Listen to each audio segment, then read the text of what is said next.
Before we start, I'm not going to mention it. I know I have the best opportunity to do this, but we are mature adults and young people here. So, I'm going to link this to the top right corner. Ain't going to mention it, but you know what I'm thinking. Hope you guys are having a great day, and welcome to our Kulu Ya Ku build. This might have been one of the toughest builds I had to make as far as deciding what Kulu had potential for, and I think I found one of many answers. But first, let me go ahead and thank Rakesh for requesting Kulu today. Thank you for giving this bird some love, my friend.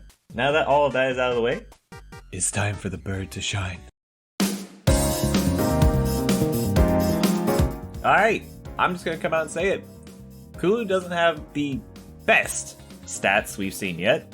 Of course, that doesn't mean we can't do anything with him. So our build today, surprisingly, is going to be a bulky support build to help with certain situations like hard-hitting monsters or need to heal.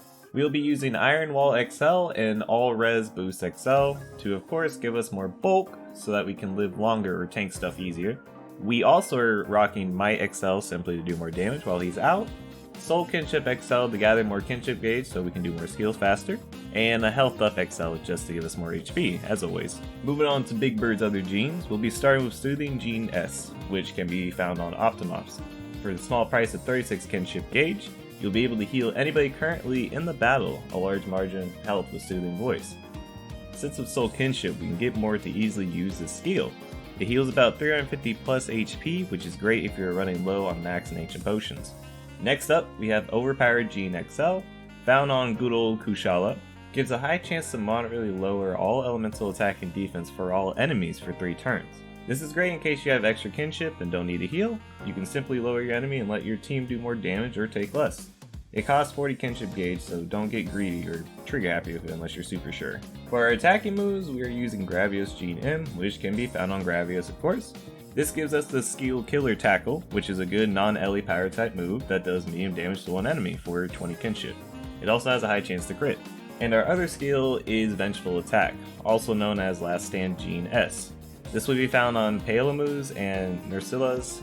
It's a light non-Ellie tech attack that hits one enemy, but with the interesting effect where attack power is boosted when HP is low, all for the cost of 8 kinship. I haven't fully tested the ranges of the damage going to HP, but some of the numbers I'm getting vary tremendously. I think the most I've seen Bird Boy do to a monster with this was an 1800 crit. Sadly, I can't remember if it was debuffed or not, but either way, I'm still shocked to see it hit damage like that. So starting off easily, the first thing we need to talk about, he has no speed attack.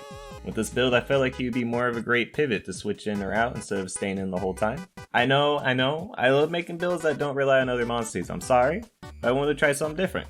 If you're wondering what gene to get rid of for a speed attack, I'd say either Health Up XL or Iron Wall XL. You are sacrificing a lot of stuff a bulky monster would need, but you'll be able to counter monsters who are going for power attacks.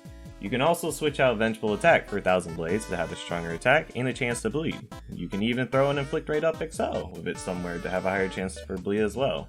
And if you're worried about Elder Dominance being too much for kinship, Royal Decree is its large gene form. It only costs 21 kinship instead of 40, but you are only lowering all elemental attack instead of both defense and attack. So the choice is yours, my dude.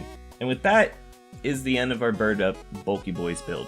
I just want to say real quick that we have reached over 200 subs now, and want to quickly say from the bottom of my heart, thank you.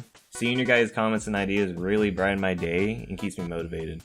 And for that, I just want to let you know I appreciate you all, and I hope for many, many years of great content. As always, feel free to suggest a monster you'd like to see a build for, and why in the comments, and what you would add / remove from this build. I hope you guys have a great day, and keep riding.